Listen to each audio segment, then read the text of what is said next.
actually my pre-made roux. We have the recipe posted for you already, but it's best to just make the roux ahead of time. If you haven't, easy fix, just like a snap. We're gonna just take about 2.5 cups of flour and 2.5 cups of oil. It can be vegetable oil or canola oil, it's fine. For me, the end result is really the best thing, and the oil, those two oils really don't have that much of a difference in cooking a gumbo. So we're gonna heat our pot. Make sure it's a heavy bottom pot that can really hold a good heat, okay? So I like to use my Le Creuset when I'm making a gumbo, just so it stays warm through, but be my guest and use any heavy bottom pot that you have. A Cajun favorite is a Magnolite pots. You can get those online, or I believe Walmart sometimes carries them also, okay? So after you've made your roux according to my recipe, we're gonna go ahead and just put that aside. And we're gonna start with our veggies, okay? So I have my heavy bottom pot going on medium high. If your pot is not as heavy, go ahead and keep it at that same temperature, okay? So we're just gonna put 3 tablespoons of oil. And if you're using a jarred oil, there should be oil at the, jar of roux, there should be oil at the top. So we're gonna go ahead and just use that oil, because that's kind of like a pre-flavored oil. It has the roux sitting in it, okay? So we're gonna let that heat, our oil heat, and then we're gonna have our Cajun Trinity, guys. That's bell pepper, celery, and onion, okay? Those 3 are gonna be the base for our gumbo flavoring. That along with the spices. Now listen, I know a lot of people have seen a few gumbo recipes online. However, this is a unique to Cajun country gumbo. We do not use tomatoes, we do not use corn. Some people may use okra. That's a conversation for later. The difference between Cajun and Creole food is kind of a blurred line. So we in Cajun country just like to use our Trinity, okay? So like I said, we're gonna start with the bell peppers first, okay? Because they're a little thicker, they take a little long to cook, okay? So that is just 1 diced bell pepper. And I usually, what I do is pre-dice most of my veggies, and I either keep them in the freezer or I keep them in the fridge for a couple days and use them if I know I'm gonna be cooking a lot of dinners. So, okay, that's our bell pepper. Here's our celery, okay? And then here's our onion, okay? So just 1 large of each. The stalks of celery, you'll just use about 2 whole stalks, okay? And that would be equivalent to 1 cup each if you're just using pre-diced veggies. Now listen, if your grocery store actually has pre-diced veggies for you to purchase, I would suggest using them. There's no use in, you know, they're fresh also. And like I said, I usually use mine for a few days after I've chopped, because I just, you know, there's no sous chef in here, it's all you, right? Usually cooking. If you can get your kids in to help, that would be great, you know, so they know how to cook later on. That would be fabulous. I think we're finding out right now it's good to know how to cook for our family and watch the way we are depending so much on other people. So I hope these cooking videos help you guys to just grow in your experience in different food, and just give it a shout, give it a try. So we're gonna let those saute, and this depends on your, you know, your pot, how hot it's gonna get. These are pretty heavy pots that I usually use, so they tend to take a bit longer, but once everything's cooking, it cooks so uniformly. So we're gonna go ahead and let that keep going, sauteing, okay? And we're gonna use either my pre-made seasoning that we've mixed together, and that again is black pepper, white pepper, salt, cayenne, garlic powder, and onion powder. If not, you can use my fave, Tony Chachere's, and what I do is just, you know, kind of start sprinkling it evenly. This actually kind of kicks up the veggies. We really like to layer our flavors in Louisiana and just kind of, you know, throughout the cooking process, add spice, add flavor. You know, one thing a lot of people like to use is our bay leaves, and we are going to use those, but you have to be very careful when you're cooking with bay leaves because the flavor is so strong. If you leave it in too long or don't take them out at all, your whole dish will just kind of taste like a big bay leaf. So we want to utilize those to get the flavor, but the flavor does carry really long. So we just want to, you know, use them for usually only a couple minutes maximum, unless I have one exception. There's one exception. Red beans and rice, I tend to use a lot of bay leaves, and I leave them in literally until we're eating. So those I do keep in and cook through because somehow, you know, the beans need to be flavored, but that's an exciting recipe because it's really good. That's a fan favorite, as you would say. So you really don't have to stir. I tend to love on my food a little too much. So you don't have to stir, you know, constantly. And it's probably best for you not to all the time. I'm just making sure my veggies are nice and mixed well. So here you can see, it's nice and uniform. Yummy, yummy. So that's our Trinity, but we're gonna also keep just letting it cook down, okay? So here we go.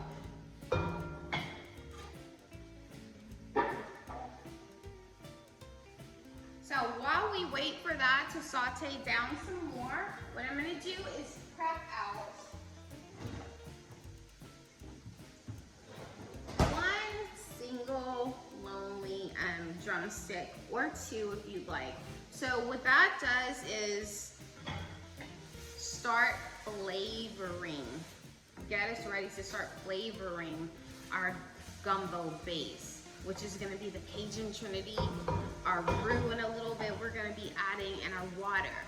So when I cook my gumbo, I don't put all my protein in, you know, my chicken in, or of course not your sausage, because that would definitely be overcooked, or your shrimp. So that only cooks for a few minutes, right? It's our seafood. So, but our chicken, you know, obviously we want to make sure that cooks through. So we'll leave that in a little bit.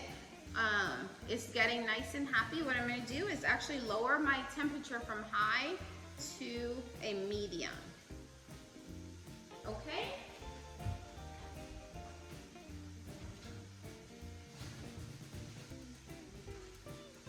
So what we're going to do now is prep to get only a couple drumsticks out. I'm putting them in a bag so we make sure that stays, you know, I'm really about a lot of food safety in my home.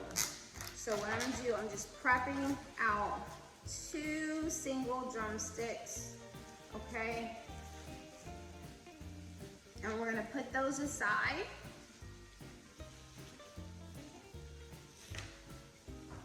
And check on our Trinity. So this is getting nice and transparent, guys. See, we have some nice transparent, you can see they're getting a little caramelized. We're not gonna do them that much though, okay? So see how they're nice and transparent? You do. When I get my camera crew, not if, when I get my own camera crew and my own crew, I'm gonna be able to have, you know, different angles of this camera, so I'm not sticking food in your face. Okay, so these are about how I want them. Any moisture is pretty much cooked out. You can see there's not a lot of oil. I'll do, at this point is when I start adding my water. Okay, So what I'm gonna do, I've pre-measured actually 3 cups of water. That's about almost a quart, okay? And I'm gonna slowly add that in. As you can see, I have a nice sized container because we're going to be adding a lot of water. But I only like to add 3 cups at a time, kind of give the water a chance to marry, you know, with the flavors in there, and then it'll be less boiling time to come when you want to come to your boil. My gumbo, like I said, I really make it in layers. Okay, so we're gonna just get that going, and raise the temperature again. We're gonna give it a little nudge. It's nothing wrong with changing up your temperature. And really, I'll be honest with you, a lot of Creole and Cajun food, no one measures, you know, at home, your grandmother, your mother. And I found myself also, when I started learning how to cook all of the food, kind of teaching myself on the phone with my mom, asking her, Mom, I can't find, you know, a good etouffee, what's in etouffee? And of course she would just tell me, you know, the ingredients and, oh, make a roux and do this. I'm like, well, how do you make a roux, Mom? And I would look online. Back then, you know, we didn't have smartphones.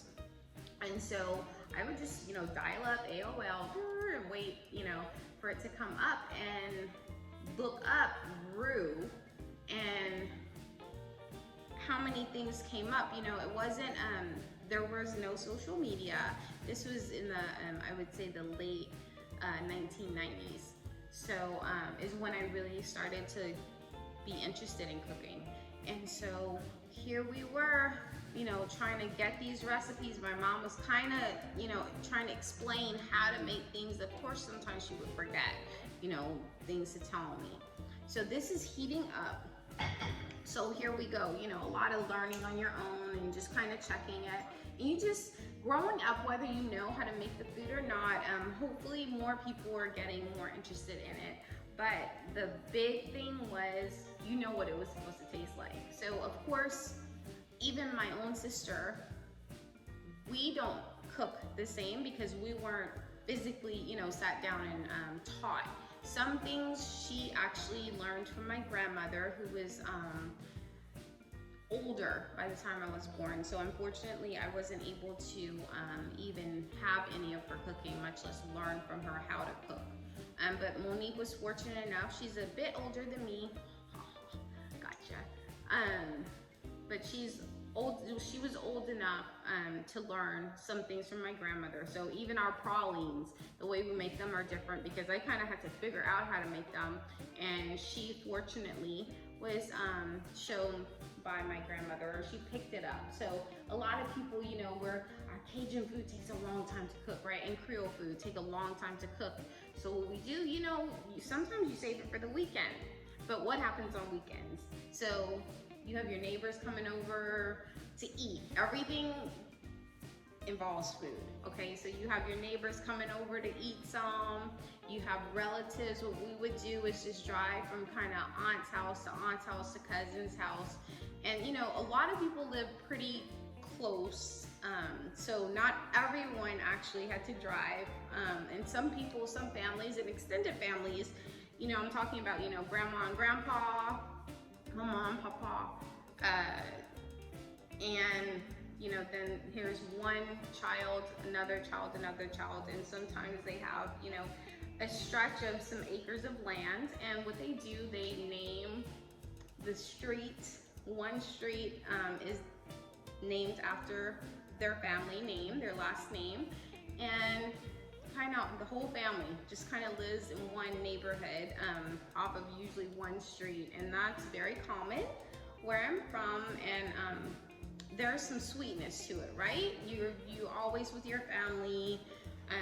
It's just a big community that's comprised of your own family. So I'm sure we can find some good and bad points for that, but I think it's very enduring personally. I unfortunately did not have that, so we did have close relatives in nearby towns though. So we would just get in the car and you drive, you know, to Aunt Helen's house, and sometimes we go to church with her Sunday mornings. And she actually had a Baptist church.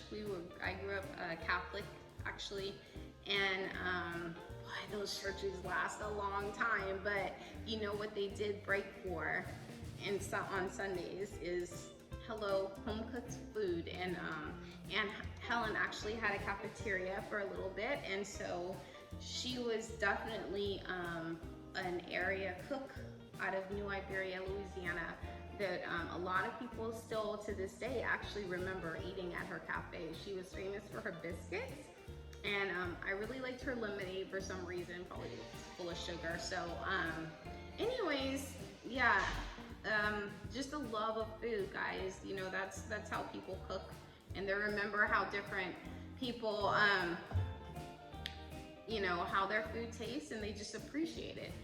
So listen, we have our water boiling now at a good temperature. So what I'm gonna do, I'm still keeping it at medium high. And right here, I did transfer my roux, my pre-made roux.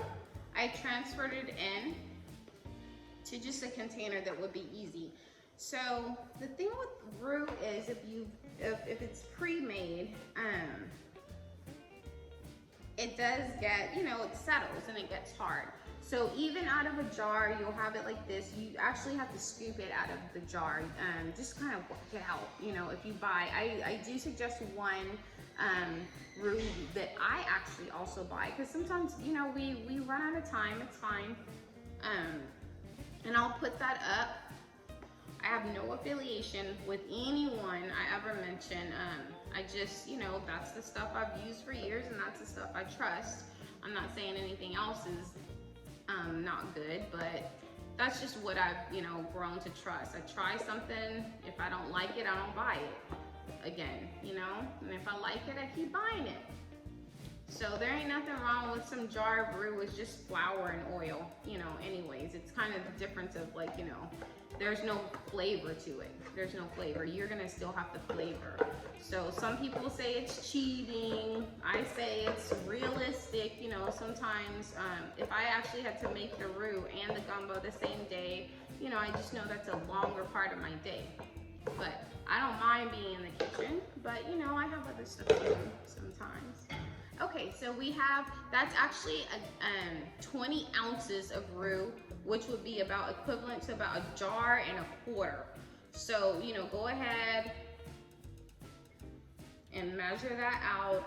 You definitely don't want to have too little of roux, because you're just gonna have a watery soup. Okay, we need this roux for our thickener.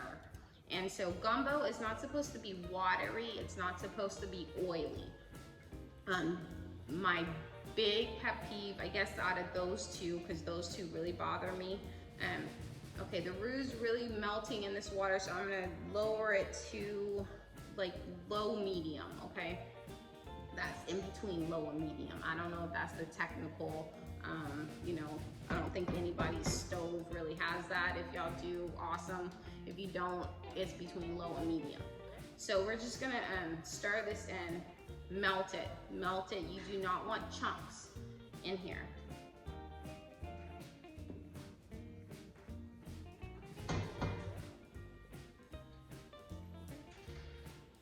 Okay, so low medium seems to be working pretty well. I'm just gonna let that go. As I'm stirring it, I'm actually kind of smashing it down. So it's about even consistency with the water, but we're not quite melted yet. We still have some chunks in there. So what we're gonna do is get our second set of 3 cups to go ahead and start doing that of water. Now what you can do after obviously your first set of 3 cups is just go ahead and fill this up, because you are going to use this is a 4-liter container. I'm going to use that much, but I will not use any more, because you want to have room. No matter how big your pot is, if that's the amount of roux you're using, you don't want to use more than 15 cups of water, okay? So that's my 3. So about 2 times, they say, I just do the 3 cups. And then I'm going to let it go for about 10 minutes, but you wanna make sure the roux is melted into the water. You don't want chunks, because what you don't want is a chunk of roux sticking to the bottom of your pot, and then guess what? You have burnt roux, and guess what? You have a destroyed gumbo. Please, if you burned your roux, if you're making it from scratch, go you. But if you're making it from scratch, do not, and if you mess up, you just have to swallow it. Mela. Take it, okay? Take it, you burned it, that's okay, but throw it away, please, because you do not want to spend 4 hours making something that's gonna taste like burnt char, and it is a nasty taste. You just can't save a burnt roux. That's it. Some things you can save, maybe burnt toast, I don't know, but you cannot save a burnt roux. Don't waste your time. Don't waste your time. Just start over. It's better to start over. And until you've really mastered it, just use the jarred roux. It's fine. You're not cheating. It's not like you're, you know, it's a whole meal. You're still gonna be working and stirring and in the kitchen. And, you know, gumbo is just supposed to be a, you know, comfort food. A long, I guess, time ago, it was not that long, but you know, people have more kids. Let's raise this temperature up so we can kind of get this roux going. I mentioned in my book it might take 20 minutes. Sorry, that's the little Louisiana in me kind of all over the place. So back to the gumbo and the purpose, really. You know, people had to feed big families, and you're talking about when, you know, there weren't, you know, these tech jobs and, you know, financial advisors and, you know, so many like just high paying jobs. You know, you might have to be a town doctor, but there's not, you know, 10 other doctors in the town. So people had a lot of kids because, you know, they just did, you know, because of religion purposes, because of, they just have big families. That's just what it was, right? And so you're talking about where I'm from. My grandfather was a farmer. A lot of people's fathers and grandfathers, you know, still are. But you had, you know, people, they're fishermen, they're farmers. They're not, you know, like I said, there weren't like, you know, a million tech jobs to be had paying, you know, 6 figures. So they were just simple people, okay? But they had to feed like 10, 12 kids. So a gumbo, hello, flour, oil, some veggies that you're picking out of your garden, forget it, that's perfect, right? And then, you know, you have chickens in your yard a lot of times. You know, people had shrimp, they could go fishing. Where in my area, my grandparents actually had a house on the bayou. So my mother and her siblings grew up on the bayou. So of course, you know, you have some people probably, they put, you know, obviously, you know, if they, whatever meat they had, if they had alligator, that's what was in the gumbo, okay? So whatever protein they could find, that's just what's in there. And so, you know, and that's how you could feed your whole family for a few days, you know, even if you did a bigger pot, and it was very cost effective. But, you know, you had to make it good. You had to make it good. And, you know, a lot of people nowadays, I don't know, you know, how y'all feeling, but I hope you have been introduced to spices. We want to season our food. You know, that's just not up for debate where I'm from in Louisiana. You're gonna season your food, you make it taste good, you know, and the better season, the better it is, you know, in our opinion. I'm speaking for my region. You know, just think about the history of spices, you know, around the world for centuries, right? You know, there was the spice trade for a reason. So, you know, the spices were worth a lot of money, and they, you know, cost a lot of lives hunting out spices. So why, you know, why? Because, you know, we love to indulge sometimes, right? But it's not about indulgence with this food.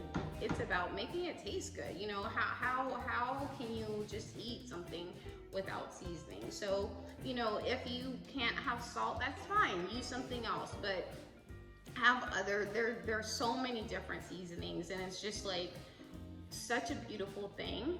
The different regions embrace, and just our, you know, our identity as people go so much into our food, you know, and it's comforting. So I'm gonna raise this back up to medium high a little bit. Okay, our gumbo base is going. And so at this point, I'm just gonna go ahead and get some filtered water. Not the ice. Sorry about that. So I'm gonna get just some more filtered water to put in our gumbo. You don't need, you know, water in a gallon.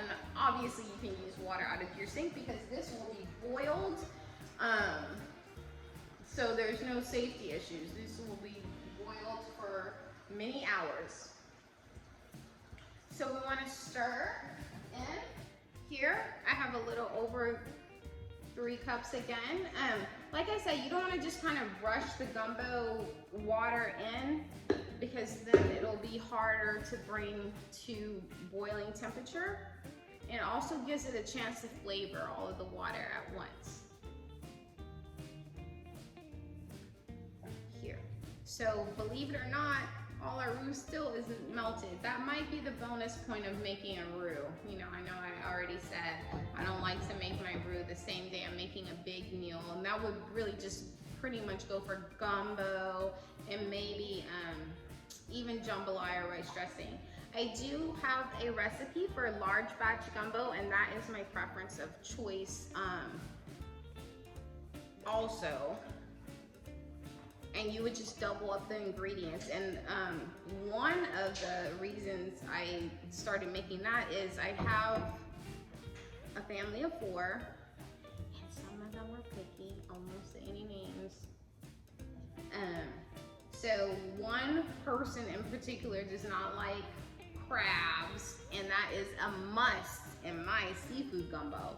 And so what I do, sometimes I'll just make a big gumbo in a bigger pot and go ahead and do all the base the same, and then separate them into pots, and then I'll try to, you know, make a seafood gumbo and a chicken and shrimp gumbo. That is very rare, you know, but if you have other people, because it's a lot of trouble, but you know, sometimes we just only have time on our hands, so you know, we can be good with that. So here, if you see at the bottom of this spoon, we do have chunks. So you want to be really careful. You know, this water is very hot, and you're talking about hot oil and flour to boot. So we're gonna go ahead, though that was, I believe, the last. I'm just running my spoon at the bottom of the pot, and you can technically feel. I just like to use a wood spoon. If you can find a gumbo paddle, or maybe you have a gumbo paddle, that is amazing. I love them. I had one before, and I really honestly don't know what happened to it. I think I may have accidentally donated it in a move. I don't remember. But anyway, so, and then I didn't realize it was gonna be hard to find one that I really liked again. So, and I don't live in beautiful Louisiana anymore, so it is harder. So anyway, so this is my second best to a gumbo paddle, I guess, just a big wood spoon, okay? You just wanna love it, okay? You just wanna love your food and take care of it, and you know, people can actually, I think, really taste the love in food. All right, that was not the last lump, but you got me. So what I'm doing now, I'm gonna raise the temperature and try to start boiling it. As I'm picking up, it'll take a minute, but you can see there are chunks of roux. So that's the only downside that I found. If you, sometimes I'm not patient, so there's probably a better way to melt the roux, you know. I just definitely never wanna burn it. So, you know, you gotta do what you gotta do. So I'm taking a knife, literally, and just kind of smushing it so it's not so big chunks. It's kind of like if you're making, I don't know if you've ever made my gravy, where I just say, you know, you just get it, thicken it up at the end with some flour, seasoned flour and water, right? But if you dump it in too fast, guess what? You're gonna get like chunks, right? And dumplings. So just, you know, be patient. Cooking, really want to, a lot of people like to like go ahead and, you know, get their drink on. You know, maybe by the time you're done with one little drinky, your gumbo will be roaring and ready to go. Okay, so there was a good trick, as you can see. Now we don't have any lingering chunks. Watch, I'm gonna get a chunk as soon as I say that. Oh, look what I say. I'm gonna lock. Ga. That, oh, ga means look. So I thought it had all my little chunks. So I'm just gonna cut them up. Like I said, it'll melt pretty fast. The gumbo's already trying to boil because, as you can remember, we put it on high. Now listen, don't freak out if I say, you know, put it on high, put it on medium, put it on, I do change my temperatures, but it's not like, you know, a critical mass. It's not critical if you, you know, don't change it exactly when. Unless, you know, you have it on high, obviously you want to go lower it. Okay, so here we have, what I'm going to do is just take a little bit. Now we still need to add our more water, but here you can see, until I get my camera crew, we can see that this is the temperature, or the consistency, I'm sorry. And you can see the temperature goes is steaming, but this is the consistency. Right now, it's not 100% thick.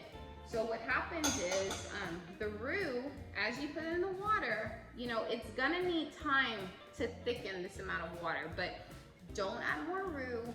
You don't want to taste, you don't want your food to taste like roux. Roux is the base, right? That's just our flavor train base, right?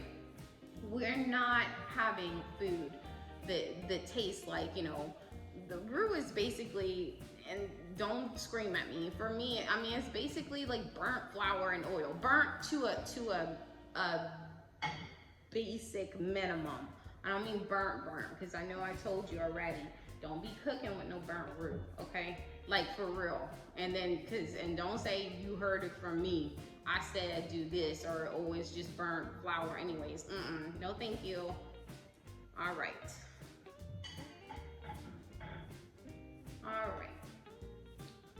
So it's been cool here in California. The last couple of days, I have not actually been outside because I was prepping to make this video. So when I take my little pause, I'm gonna go outside and, you know, kind of check on the temperature. So I'm gonna put a little more of my filtered water.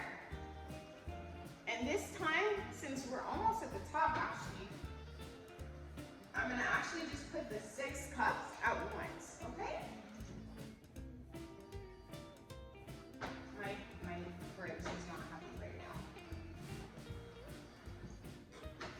Okay, so that's the 3 cups actually, okay? And then we won't wait, we'll do the second set of the 3 cups, okay? And then we'll get that in and ready to go.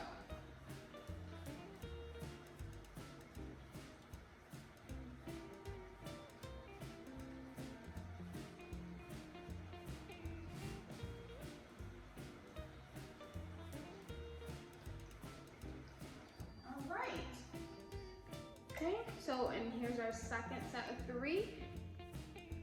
And so this, you can see, is right at the top.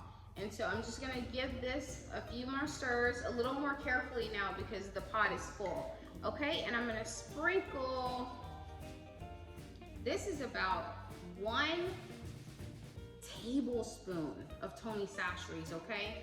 Because you won't know, you would never know, I guess, really. You really, you know, roux gives the base flavor, and I hate to keep talking about the roux. Roux is super important in Cajun cooking. It's our foundation, it's our base. It's like, you know, building a house with no foundation. You can do it, right? You can put it on stilts, but is it as sturdy, you know? So this is our foundation. You know, the roux, the Cajun Trinity, you'd be hard pressed to find like a long cooked, unless it's fried, things in Cajun and Creole cooking that don't have, you know, the onions, bell pepper, celery, and roux. That is just like everything, you know, that is everything. So it depends on, you know, what else you put on there. That's what makes it. All right, so we have this going. I quadruple checked that we don't have any more chunks. I'm finding little ones, so you just want to make sure, please make sure, because that's just like one of the important things to me, like I said, okay? So this is good to go. So what I do, I have it on high, and I'm gonna go ahead and pull out the drumsticks that we had set aside, okay? And here's just 2 drumsticks, and I just put them right in there. So those drumsticks, the importance of those in my particular gumbo, for me, is that actually you're getting so much more flavor from the bone of the drumstick. So, and you know, bone broth has actually been a very popular thing in recent years, you know, maybe the last decade. Bone broth has really been important, and for addition, they think for our health, actually. So I just know it tastes good. It really brings out just some flavor for your gumbo. I mean, you know, you can't do anything. So that is actually the only protein I put in. So if we pay attention to the time, we're gonna, from this point, let this just boil down for about an hour. Once it starts really rolling, boiling, you might wanna go, and you see I'm still finding chunks, so I'm not that great of a chunk finder, I guess, as I thought I was. Just go ahead and do it, you know, it's, as long as they're not like, you know, huge, they'll probably boil down some. And when you're putting the roux back in after you've kind of chopped it up some more, make sure you're not, you know, just re-chunking it, kind of distribute it evenly through the pot, okay?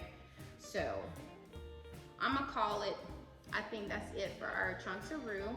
And here, our water's starting to boil. Okay, if you hear the little tapping of little feet, that's my dog, my Bichon here, who has, I guess, gotten let out of his space and is going wild. So I don't have race horses in here. He's just really fast. All right, I don't. Okay, so we're gonna let this boil and just go. Like I said, I tend to over love on my food. Sometimes that's actually not the best thing. You know, if you're frying and stuff, you gotta like leave it alone and just let it fry. So what I'm doing is just stirring, probably a little needlessly, but we're gonna let this cook for an hour, okay? And then we'll come back to then add a little more flavoring, and then we'll wait a little bit longer and then add our protein in, our chicken in, actually. And that you want to, in this particular moment while you're waiting for this to boil, what you want to do is take your chicken breast, which I prefer to actually get chicken breast tenders because they're already trimmed really well, and they're already half the chopping is done for you. So because they're in just the lengthwise strips, they're perfect for chunks, right? So you just put that on a cutting board and then turn them sideways and chop them until you get just like your little chunks, right? They're nice and even, it's very quick. And then you're gonna go ahead and start chopping your chicken thighs. And both of those, obviously the tenders are already skinned and boneless. The thighs also need to be skinned boneless. If there's any extra layers of fat, even just a little bit around the chicken thighs, you need to please go ahead and cut those out, cut the fat off, trim it to the bare minimum, because if you don't, that fat will boil down and turn to what? Oil, excess oil in your gumbo, and that is my number one. Please do not make an oily gumbo.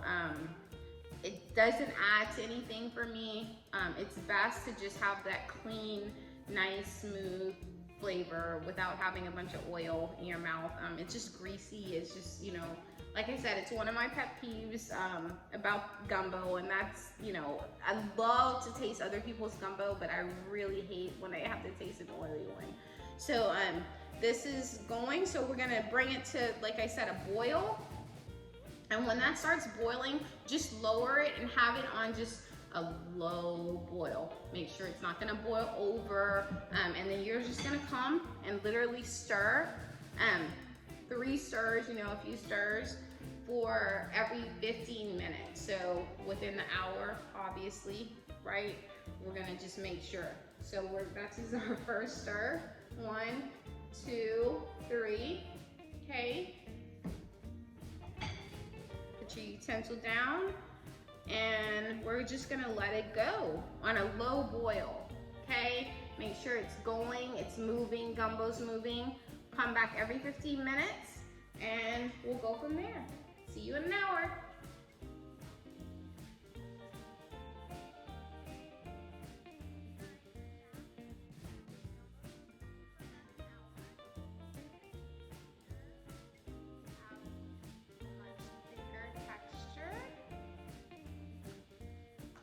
So what I want to do is, the gumbo's been boiling actually for about an hour on a low boil, remember.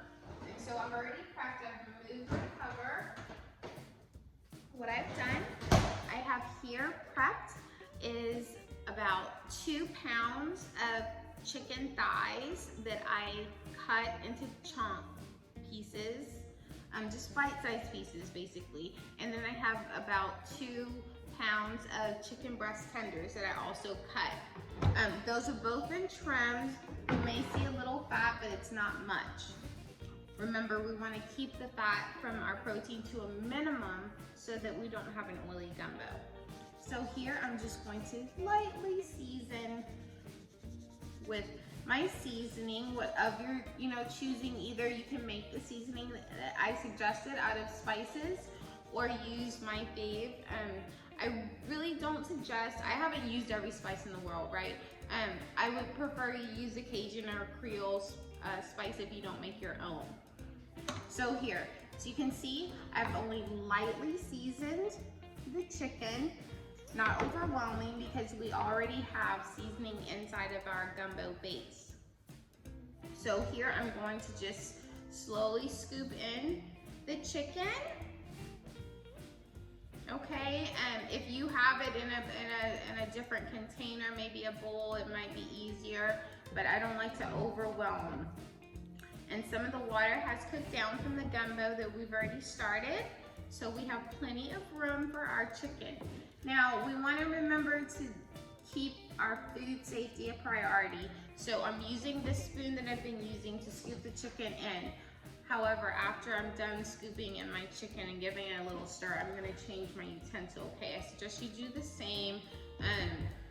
Please just be, you know, as clean and conscious as possible for your family, okay? So we're gonna go ahead and finish that. It's about 4 pounds total, right?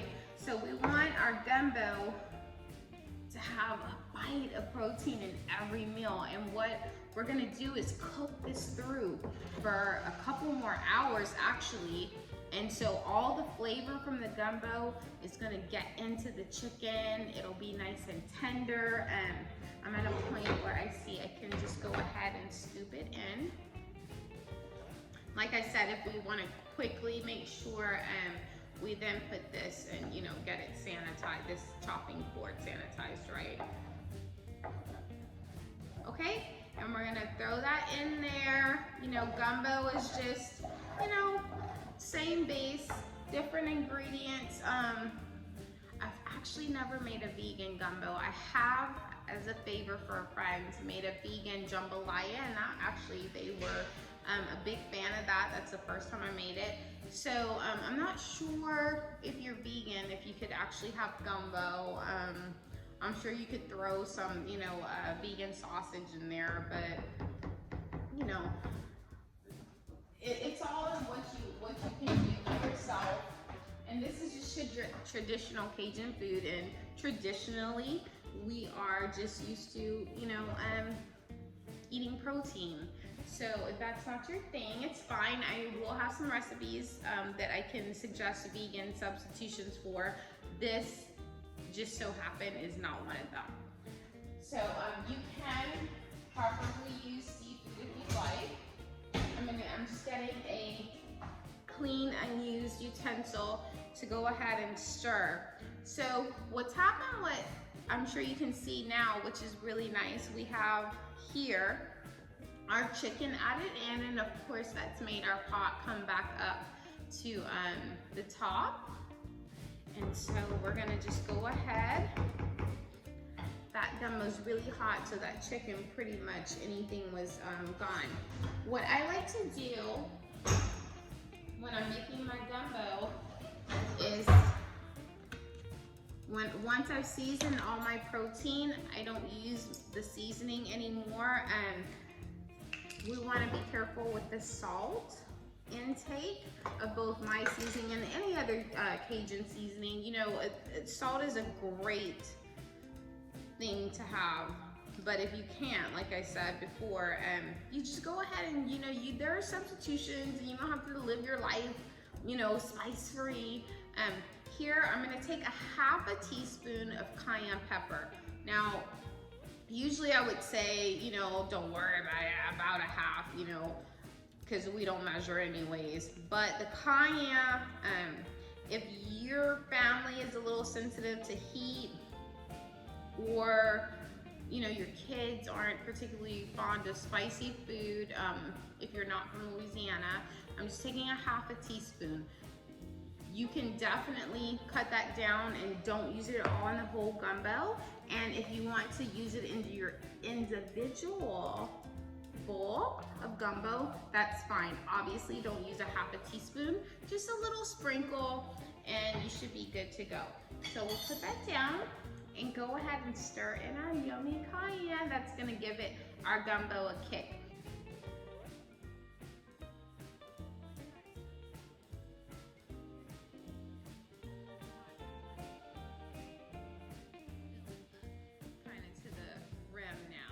So I'm gonna lift this up so you can see it's just, you know, going in there. What I also like to do at this point is take some tongs and actually find and remove. Now here, hopefully you can see, here's the chicken skin from the drumstick.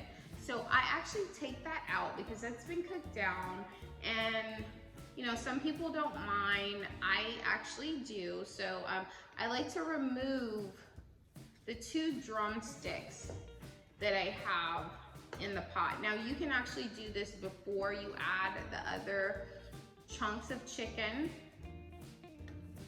so they're easier to find. You can see I'm kind of digging in the pot.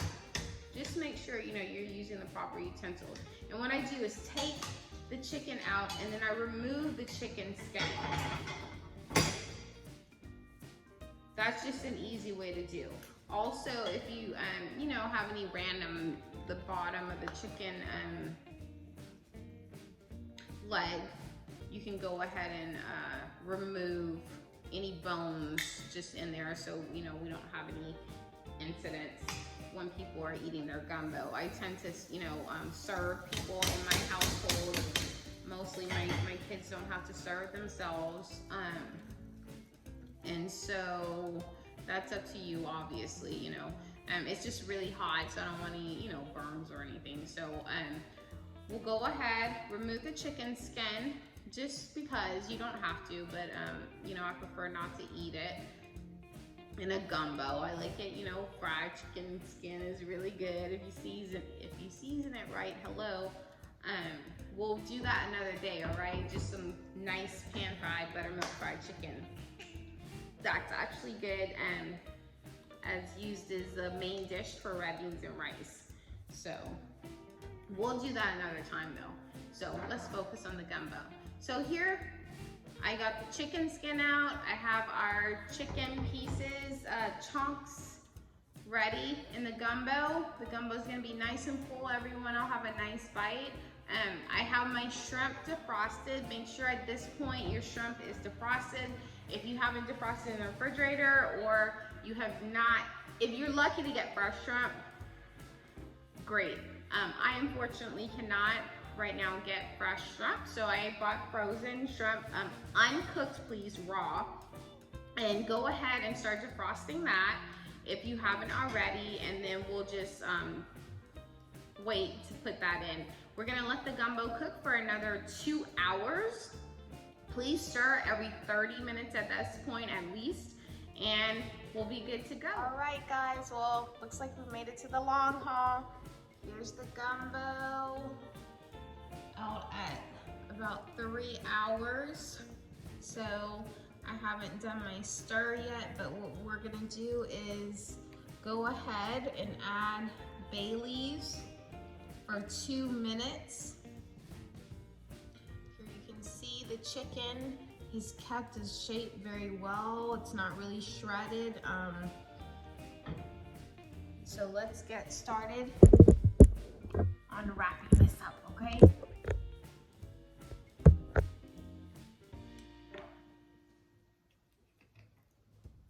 So now we have the bay leaves, and I'm just going to, I just washed my hands obviously. Just take one, and if we can find a different one, you can obviously try to get some with mini tongs, but, and 2 bay leaves. Okay, and I'm gonna give that a stir in. And my stove temperature is still at a low medium.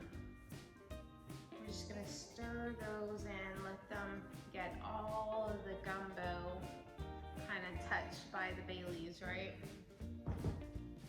Okay, in the meantime, I have some raw local shrimp that we're gonna season lightly just with black pepper now. And prepare to add that in.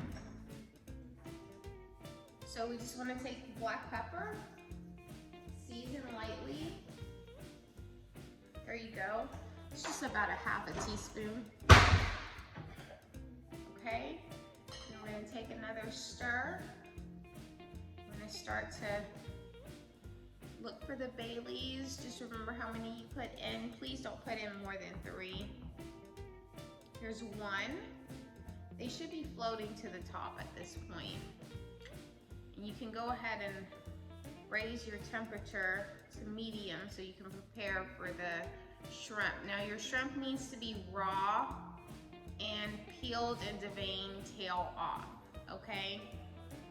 And if you can find local shrimp, whether fresh or even frozen with a stamp of where their origin is, and if it's local, even to the United States, go ahead and support locally, okay?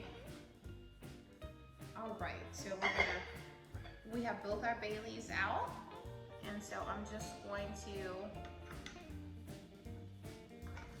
slowly put in the shrimp, okay? Give it a slow stir. And mix them in there.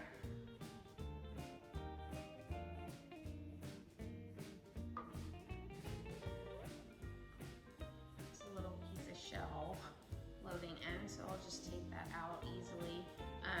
Just quick stir, get it around, and we can go ahead and let that cook for about 3 minutes again on medium, okay? Okay, so now the gumbo has cooked with the shrimp in for 3.5 minutes actually, and I've actually let it cool off for about 10 minutes now. I've taken it off of the burner that it's cooking, and I've started to cook rice. I usually wait to make my rice to force myself to wait to let the gumbo cool so it actually gets this nice crust here forming, and it's like sealing in all the flavor. That's just glorious. So I'm going to go ahead and scoop a bowl in. What I do is just, you know, take that crust and stir it. So you can see it's still plenty hot. You can let it sit for up to 30 minutes. Here's the shrimp and chicken cooked through. What I'm gonna do is go ahead and start putting one bowl together. So we're just gonna scoop in here. You can see that there's a nice crust formed on the side of the pot. However, there's no oil floating. So that's just beautiful. Just kind of digging down in there so we get a good mix of things. And so I put about that much protein and whatever, you know, gumbo comes. And then I'll put about another scoop and a half of broth. So you see here, I'll put a little bit back, but see here, it's not, this is the proportion that I really like for a gumbo, a nice flavor. And as for your rice, half a cup, please.